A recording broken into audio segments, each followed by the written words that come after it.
Što je uopće namještanje atlasa? Pa to je jedna korekcija rotacije prvog radnog kralješka koji je uređen kod svih ljudi, znači genetsko nasljedno kod svih ljudi. I mi to iščašenje popravimo s jednim bezopasnim trajnim tretmanom. Koliko uopće traje taj tretman, je li bolan i u čemu se razlikuje od drugih tretmana?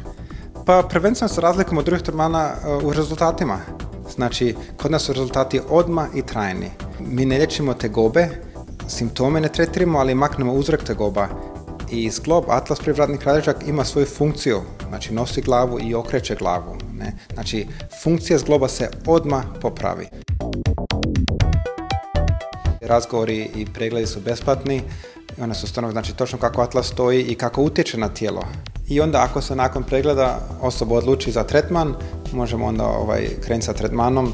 Znači nakon što radimo nekih 10-ak kinezioloških testova, ustanovimo kako atlas stoji, ugo rotacije i onda možemo tretman raditi odmah nakon pregleda ako osoba želi.